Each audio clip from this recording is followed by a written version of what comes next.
Benvenuti todos a esta segunda parte de la historia de Nintendo, aquí en The Nerds y Not a Nerds, episodio número 15. Todo lo que nos trajo esta gran compañía. Pero bueno, antes de continuar con la era de las consolas de Nintendo, vámonos a la realidad.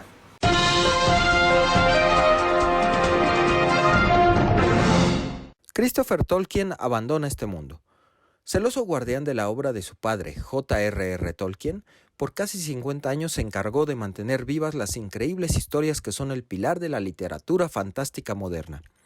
Deseamos que este sea su primer paso para llegar a la Tierra Media. Descanse en paz. Valve niega estar trabajando en secuela de Left 4 Dead. En una declaración a IGN, Valve dejó en claro que no están trabajando en ninguna secuela para este popular matazombies. Si bien exploraron algunas ideas hace varios años, por el momento no es el caso. Qué pena, mientras no pase lo mismo con Half-Life. Disney desaparece el Fox de 20th Century. Era de esperarse que esta medida empezara a suceder con las propiedades que adquirió este monstruo del entretenimiento. Al parecer el nuevo nombre del estudio será 20th Century Studios. La primera película en traer el nuevo branding será Call of the Wilds, a estrenarse en febrero. 100 páginas para celebrar los 80 años del Joker. En abril celebraremos 8 décadas del nacimiento del príncipe del crimen. Su debut fue en el número 1 de Batman. Por esta razón se lanzará el The Joker 80th Anniversary 100 Page Super Spectacular, con historias a cargo de grandes como Dennis O'Neil, Paul Dini y portada de Greg Capullo. El DualShock 5 podría tener micro incorporado. El río de rumores alrededor de la nueva consola de PlayStation no cesa de traernos más filtraciones.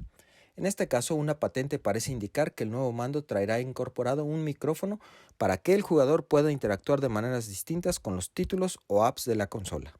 Estamos de vuelta de la realidad y ahora entramos directamente a la parte 2 de este gran episodio de Nintendo, en el cual ya empezamos a hablar de las consolas. Las 70s, ¿no? Ya Sí, finales de los 70. De hecho, en 1977 sale el Color TV Game 6 y Color TV Game 15, que 6 y 15 habla de la cantidad de juegos que tenían estas cajas. Prácticamente pues eran unas consolas como de unos 25 centímetros de largo por 12 de ancho más o menos, con perillas, todavía muy rústico el asunto, que se conectaban directamente al televisor y ahí transmitías, escogías tú con estos botones qué juego querías ejecutar y participabas, ¿no? Ya, o sea, con unos controles todavía muy rústicos para la época. Luego nos seguimos con entre 1980 y 1981 volvemos a ver aquí la mano de Gunpei Yokoi con todo este desarrollo de productos, en el que salen el Game & Watch. No sé si se acuerdan de este tipo de Game & Watch, todo salió en un solo juego. Que después lo trajeron de vuelta cuando sacaron esta versión de que podías adaptar los juegos de Game Boy al Super NES. No sé si se acuerdan. Ah, sí. O sea, era el Game Boy para SNES básicamente, ¿no? Para poderlo jugar en la pantalla. Digamos que era el antecesor de la tecnología del Switch, de pensar el gaming portátil, poderlo llevar a una pantalla grande, ¿no? O sea, ahí nace el concepto de consolas portátiles, con el Game & Watch, que era una pantallita o dos incluso de LCDs, en las que se comunicaban. Ya más adelante vamos a ver que algunas de esas consolas que están ahí están inspiradas en el Game & Watch, ¿no? Eran juegos realmente muy sencillos, en los que movías el monito con unas crucetas, dos botones, y se acabó. También el control del Nintendo Entertainment System sale del desarrollo del Game & Watch. Y además tenían alarma, ¿no? ¿Qué más podía uno querer con esto, no? Ya tenías tu juego, tu reloj y tu despertador, todo en uno, ¿no? Y bueno, esto es como el antecesor. Se empieza a ver el potencial que tiene Yokoi para el desarrollo de productos, y entre 1982 y 1983 se empieza a desarrollar la consola que le da boom a todo. Y no es otra que el Famicom o Family Computer, ¿no? Que por eso es el nombre.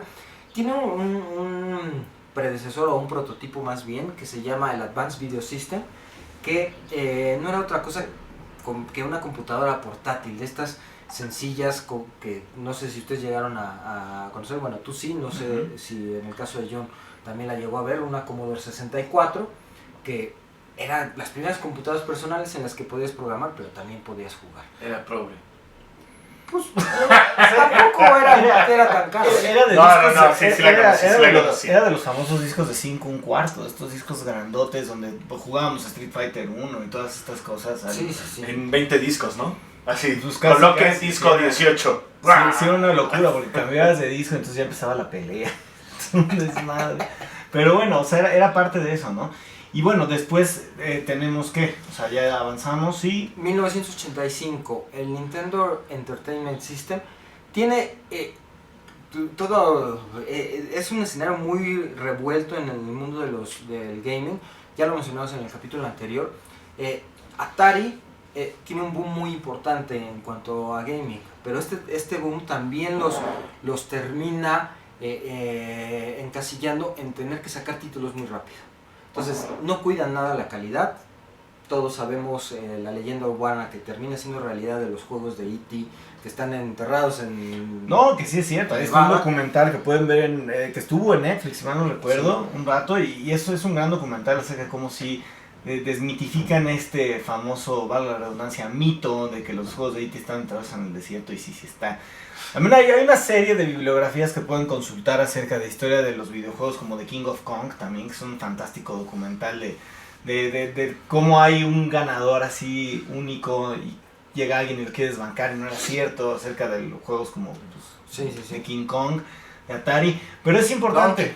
Donkey Kong fue el gran antecedente, el precedente de esto. De hecho, hay una lucha, no tanto una lucha, ¿no? Sino un problema que tienen Atari y Nintendo. Antes, juegos de Nintendo estaban en Atari, ¿no? Tenemos el primer Mario Bros. Sale en Nintendo. Y en algún momento se baraja la posibilidad de que Atari fuera el distribuidor del Nintendo Entertainment System en América. No sucede, precisamente por esta onda de la calidad. Por eso Nintendo establece el Nintendo Seal of Quality. En Nueva York. No, bueno, esa es la tienda, esa ya la veremos más adelante, pero este es un certificado de calidad en el que todos los juegos que sacara Nintendo tendrían que estar prácticamente censados por ellos, ¿no? Revisados, que tuvieran la calidad, que no hubiera un bug pero es que justo eso sucede y es importante mencionarlo por el tema de control de calidad que sucede con el juego de E.T., ahora que lo mencionamos. Sí, es por eso. Ese juego al desarrollador le dan 2 semanas para hacerlo, 2 semanas para programar un juego. Y él logró no solo desarrollar el juego, sino poner como easter eggs, poner bugs que él sabía que estaban ahí, pero que pues podrían sacar como otra versión, digamos, alternativa de un nivel. Y 2 semanas, y a él lo satanizaron como él fue el culpable de la muerte de Atari, ¿no? Entonces, es importante traer esto a colación porque es precisamente el predecesor de lo que hace Nintendo para evitar este fracaso financiero y mediático y mercadológico. No, y a raíz de estos, ellos determinan que los desarrolladores solo tienen la oportunidad de sacar 5 juegos al año, precisamente por lo que mencionas, porque 2 semanas es muy poco tiempo. Entonces, con digamos, estas ventanas de 5 juegos al año, le permite al desarrollador poder tener equipos que realmente se enfoquen en la calidad de los títulos. Bueno, ya, digamos que para terminar un poco Nintendo, ¿cuáles son los mejores juegos o los más vistosos de esa época? Pues tenemos el primer Metroid, obviamente Super Mario Bros. Y, bueno, nuestro consentido Forever de Legend of Zelda, ¿no? Y bueno, Ninja Gaiden también, que vino en 1987, si mal no recuerdo. Era de Tecmo, si no me equivoco. Era de Tecmo. Después Tecmo realizó videojuegos de deportes, hizo el Tecmo Super Bowl, hizo una buena cantidad de Hay juegos. muchos, pero también los juegos de deportes en el NES tienen lo suyo. Sí, el famoso, el de las motocicletas, ¿no? Exciter Bike. Sí, o juegos... ¡Qué gran juego! O juegos dificilísimos como Battletoads, ¿no? Battletoads también, exactamente, o el TMNT, el de las Teenage Mutant Ninja Turtles también. Pero también están los clásicos, ¿no? O sea, Robocop, Los Vengadores. Hay uno... O sea, ¿se acuerdan de Los Vengadores en NES? Incluso me acuerdo, ahorita tuve un flash. Las Tortugas Ninja no. No, claro que sí. Sí, claro, el de 4, el de que podías jugar los 4. Viernes 13. El interminable Viernes 13, yo nunca lo terminé. ¿Ustedes lo terminaron? No, ¿Te acuerdas que matabas a Jason y volvía más rápido que nunca? Y Yo solo recuerdo que tuve pesadillas por ese juego, pero... No, pero sí había... Muchos. Es de las primeras consolas junto con el primer Sega que empieza con este boom de los videojuegos, ¿no?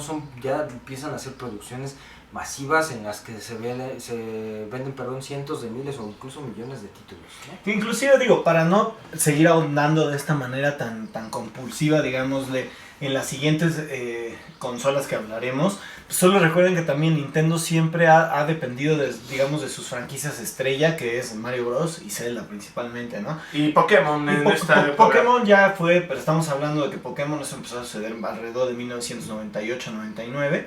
Y ya es otra época completamente... 96. Creo que sí, 96. No, bueno, o sea, sí, pero estoy hablando del momento en el que ya llega a México, pues, a nuestro alcance.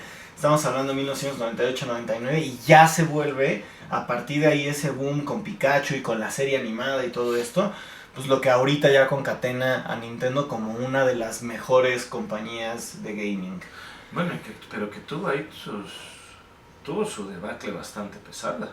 O sea, las nuevas tecnologías... Tuvo desaciertos y desatinos como justo el GameCube, que pues, la verdad es que no. Y el GameCube fue lo que lo estuvo a punto, o sea, como que medio lo rescató y estuvo a punto de mandarlo a la quiebra. Y Luigi's Mansion obviamente fue un juego por excelencia de esa consola. Y creo que es el más recordado de toda esa consola. Y Wind Waker de Zelda también. O sea, es que esa era la serie de desatinos de Nintendo, de estar creando una franquicia a través de la confianza en solo dos videojuegos, ¿no? Entonces, a partir de ahí, lo interesante es lo que empieza a suceder después del GameCube, porque ahí es donde se pone interesante. Digo, nos falta consolas de hablar, vamos a empezar mejor a hablar de lo que sucede después del NES.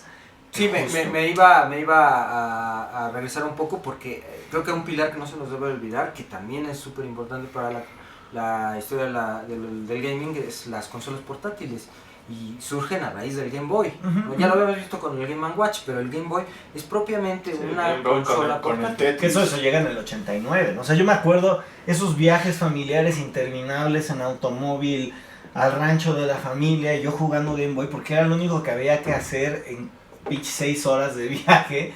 Y realmente, si lo vemos ahorita, es un poco como darle el iPad al niño, pero aquí tú estabas fortaleciendo y fomentando tu pensamiento lógico.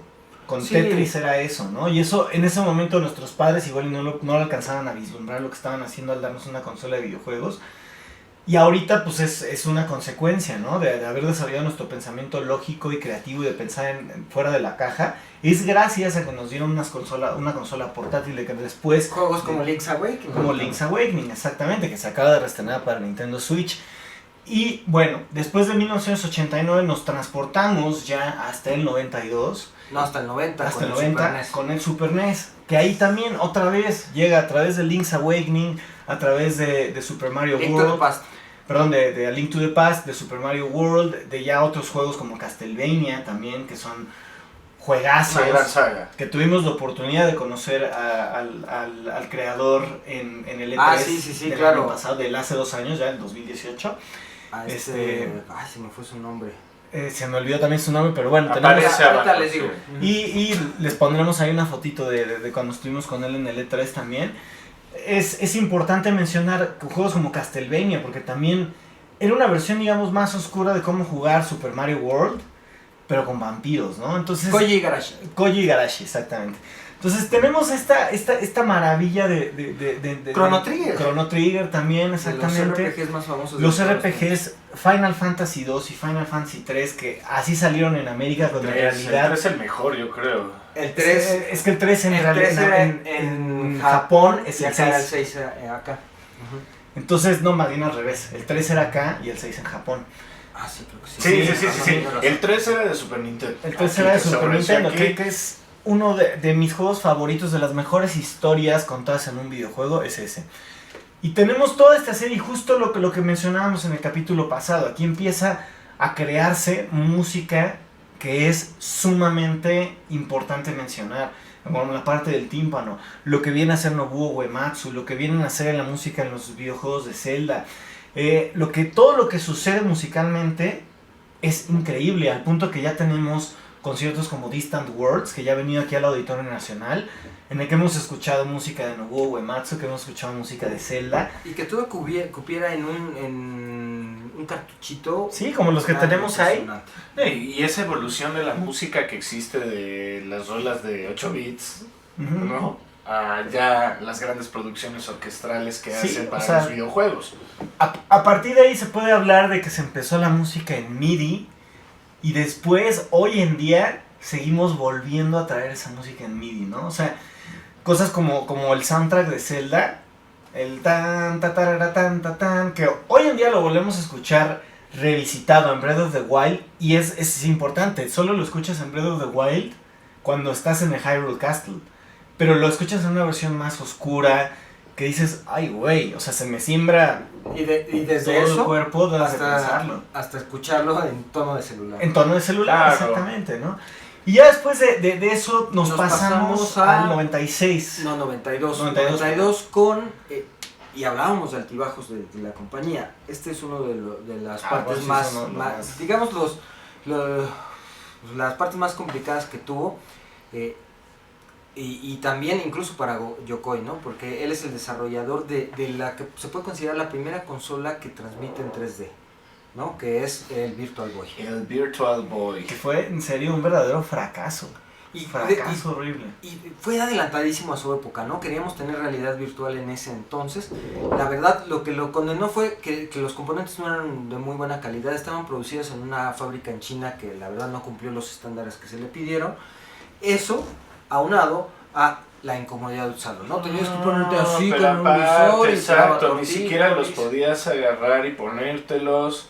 No era como un Oculus actualmente. No, y el tripié era como super. Era el tripié, no era algo así como el Wii. Ready Player One, de órale, vamos a ver qué onda. No, era un tema de estar así y pegado. Y aparte me acuerdo que también en su momento era infamemente caro. Yo me acuerdo habérselo pedido a mis papás así de regalo de Santa Claus y me mandaron por un tubo, porque me dijeron esa cosa es carísima. Y ahora, hoy en día, a nivel coleccionista, digo, qué coraje que no me lo dieron, pero claro. a nivel experiencia gamer, digo, qué bueno que no me lo dieron, porque sí me hubiera terminado jorobado. Yo definitivamente, por lo menos de todo lo que se puede platicar del 10, del Switch, de todas las demás consolas del Game Boy Advance y demás, francamente a mí, el Super es mi favorita. Para mucha gente, pero para mucha gente el 64 es así. Es la mejor consola de todos los tiempos. La generación. Yo no, depende de la generación. 1996 se lanza el Nintendo 64. Sí, el Nintendo 64 yo creo que es grande para mucha gente porque tiene uno de los juegos más aclamados y que tiene incluso calificaciones perfectas en muchos medios, que es Ocarina of Time de Zelda, ¿no? Mucha gente lo considera el videojuego perfecto, que después de eso todo lo demás es crap, ¿no? Yo tengo que confesar que justo aquí en el 2DS lo estoy volviendo a jugar porque es un juego que cada vez que hacen un relanzamiento de o hacen esta parte, lo vuelves a comprar de Virtual Console que salió en el Wii U, yo lo volví a comprar y lo volví a jugar y ahorita lo estoy volviendo a jugar porque las gráficas del 2DS están increíbles. Rejugar esos títulos que te gustan. Exacto, ¿no? Y desafortunadamente lo que condena al 64 es que en esa época ya estaba el PlayStation y el PlayStation tenía una cosa que se llamaba CD y que tenía mayor capacidad de almacenamiento.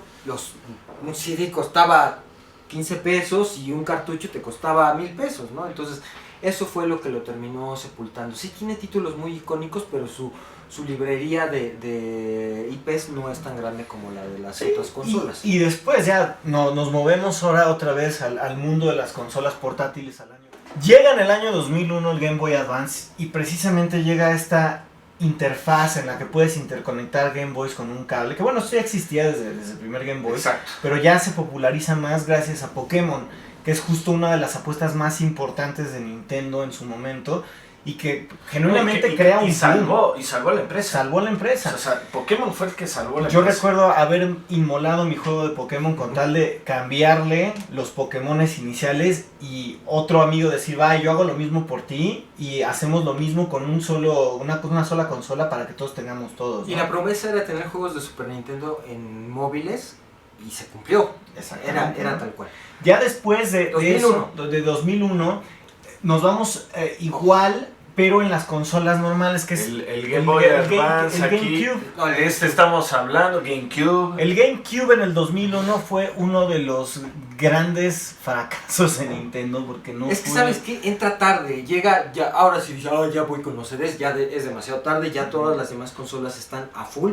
Tiene un formato muy complicado Sí, que un CD como No, y que en chiquito. ese momento, corríjanme, pero estaba yo creo que una de las mejores, en ese momento, de las mejores consolas que pudo haber existido en la faz de la Tierra si la humanidad se hubiera quedado hasta ahí, estancada, que fue el Dreamcast. sí, O sea, de Sega, de de Sega. Entra Dreamcast y después entra el PlayStation 2 y Sega dijo, ¡ay, mamita! Ay, Dios. Y ya no pudo más. y se muere el Y se muere y después es en ese momento cuando ellos proyectan el GameCube. También hay que recordar videojuegos como Wind Waker, que fue un verdadero pedo también. Exacto. O sea, ¿por qué? Porque era esta versión como muy childish de Zelda, muy de dibujos animados, muy bonito.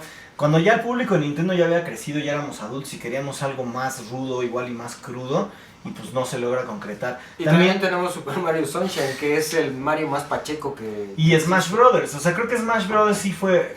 Ese sí fue un gran éxito. Eso sí fue un gran éxito y fue lo que mantuvo a flote a la compañía.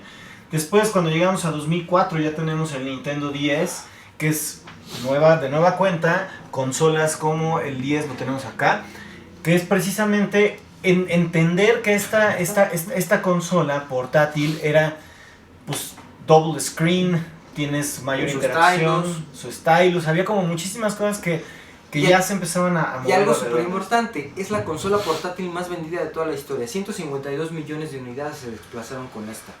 ¿Qué títulos tenemos ahí? Ya retomamos los Pokémon Black and White, algunas reediciones de los anteriores. Tenemos Animal Crossing Wild Worlds y The Legend of Zelda Phantom Hourglass, ¿no? Ujú. Como también tenemos un Metroid, creo que es Metroid Prime, del Ujú. primero que nace aquí. Y después llegamos al 2006 con el Nintendo Wii, que precisamente con el Wii lo que se logra es la interacción de podernos mover, ¿no? El Wii Sports. Claro. Toda esta cuestión es lo que hace a la consola le da un nuevo aire a Y Nintendo. la democratiza porque Ujú. le demuestra a la gente que el gaming es para todos. Exacto. Teníamos a nuestros abuelitos ahí jugando con A los Sí, tíos de claro. las tías jugando Y el de que tenis y- y divirtiéndose horas. Y justo ese acierto de meterse primero a esta batalla hace que, por ejemplo, el Kinect de Microsoft no tuviera ese mismo punch. Ujú. ¿Por qué? Por todo lo que hizo Nintendo O para lo mismo poderlo que hizo posicionar. PlayStation después, ¿no?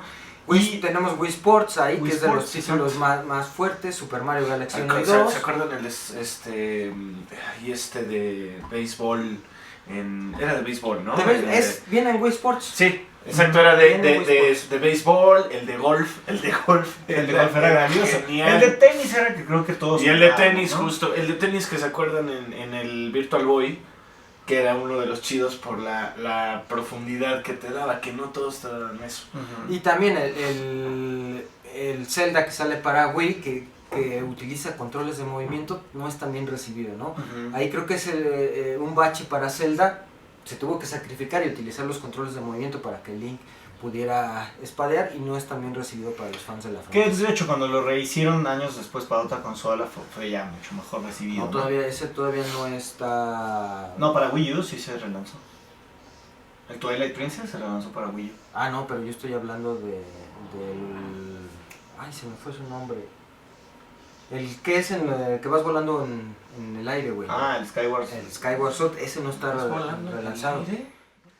Ya llegamos al año 2011 Con el Nintendo 3DS. Por fin logra lo que no se pudo hacer con el Virtual Boy. se Ese no logra está con- aquí, ¿verdad? Ah, Sí. Aquí está, sí. Tenemos anda el por ahí. 2DS. El 2DS. El 2DS, no, y hay un 3DS por ahí negro también que trae el Mario Ujú. 3D World. Ya se logra tener 3D en una consola portátil. Ujú. Es un gimmick muy interesante para Nintendo. Volvemos con la parte de la innovación. Desafortunadamente termina mareando, ¿no? Ujú. Entonces, y las consolas las utilizan niños. Y nadie quiere tener niños mareados y Epilépticos. guacareados y con epilepsia, ¿no? Entonces se termina retirando esta función de las consolas, sale la 2DS por ahí. pero es muy interesante ver que se animan a hacerlo. Aquí tenemos otra vez reediciones de Ocarina of Time, de Majora's Mask. Tenemos Animal Crossing New Leaf, que es un trancazazo. Uno de los juegos que fue como más bien recibido, que fue Super Mario Maker, ¿no? Sí, también hay Super Mario Maker para... Que era esta onda de tú crear tu propio mundo de Super Mario y hacerlo al nivel de dificultad que tú quieras, ¿no? Y eso era fantástico, ¿no? O sea, por primera vez te dan a ti las manos de tu programa. Sí, claro. Entonces, y ya de ahí nos vamos hasta el año 2012 con el Nintendo Wii U, que desafortunadamente también fue un gran fracaso y yo no entiendo por qué, porque a mí realmente es una consola que me gusta mucho. ¿Sabes cuál fue el asunto? La comunicación que utilizaron al momento de lanzar la consola. La gente, te mostraron el gamepad y la gente no entendía que eso era un control con una pantalla y que aparte tenías la consola a aquel lado, ¿no? Mucha gente pensó que ese era un control para el Wii, aparte el nombre no le ayuda a nada, es Wii U, entonces toda la gente pensaba que era este nuevo control con el que te podías llevar tus juegos de... Sí, cuando veías el precio decías, no, esto es otra consola, ¿no? Y precisamente no le fue tan bien, pero aún así hay muchos artículos que sostienen que el Wii U era la mejor consola para los niños. Y yo creo que sí, porque el control es algo muy cómodo. El pad del Wii U es francamente también muy cómodo y fácil de utilizar. Y la verdad es que los títulos que había ahí, el Mario Kart 8, por ejemplo. Mario 3D World Mario también. 3D World también, 3D Land. The Wonderful 101 es... sí, perdón, no 3D World, el de los gatitos. 3D Land es el de 3DS. Ah, pero es que después también sacaron otro que es Super Mario 3D Land. No, New Super Mario Bros. Wii. Ah, ok, sí, tienes toda la razón. Y salió en el Wii, luego sale New Super Mario Bros. En Wii U, con esta nueva reedición. Tenemos también Super Mario Maker, existe en Wii U, y Pikmin 3, ¿no? El capricho de Miyamoto, ¿no? Que siempre ha estado presente ahí. Se termina, desafortunadamente... Creo que no vende más allá de menos de 20 millones de consolas en todo el mundo, pero se sienta muy bien las bases para lo que sería la actual consola de Nintendo, el Nintendo Switch. Que esto llega en el año 2017 y tenemos que decir que es nuestra consola favorita. ¿Por qué? Porque no es nada más una consola ya de Nintendo. Creo que ahí ya después de muchos años Nintendo lo entendió y dijo... ¿Saben qué? No podemos seguir nada más con nuestros títulos. Vamos a traer títulos de otros desarrolladores. Vamos a traer títulos de Blizzard. Vamos a traer títulos que ya estaban en PlayStation. Vamos a traer títulos que estaban en Xbox. Vamos a hasta traer... el PlayStation 4. A mí de verdad me sorprende cómo se puede jugar The Witcher 3 en el Switch, ¿no? Si bien tú ves las gráficas y sí están medio madradas, pero se puede jugar, no tienen grandes problemas de lag. La historia está completita en un cartuchito así de este tamaño, ¿no? Sí es nuestra consola favorita de la época, más allá de que el PlayStation tenga sus títulos. Bueno, y me acuerdo mucho de la presentación del Switch en Japón, en la que todo esto que les acabamos de contar se ve reflejado en el Switch. Están los controles de Nintendo, los controles de movimiento, etcétera. Todo está presente ahí. Y pues bueno, amigos, con esto terminamos nuestro especial de 2 números de Nintendo. ¿Qué tal, la historia de esta gran empresa? Podríamos hablar capítulos enteros de Mario o de Zelda. No consideran esta vez, estamos hablando de Nintendo como compañía. También los amigos fue una de las grandes introducciones como compañía que dan la experiencia del gaming, la llevan más allá. Y creo que es interesante lo que está sucediendo con los videojuegos. También hay manga, también hay una serie de cosas más en el mundo del cómic. Los invitamos a que revisen y busquen, investiguen todas estas vertientes que tiene Nintendo hacia otros lados. Los invitamos, amigos, a que nos dejen aquí todos sus comentarios y cualquier cosa, pues ya saben, estamos en nuestras redes, las pueden ver aquí abajito. Denle a la campanita y denle todos para que puedan ver las notificaciones y nos vemos en el siguiente episodio. Coméntenos, Hasta luego. hasta luego. Hasta luego, bye. Bye.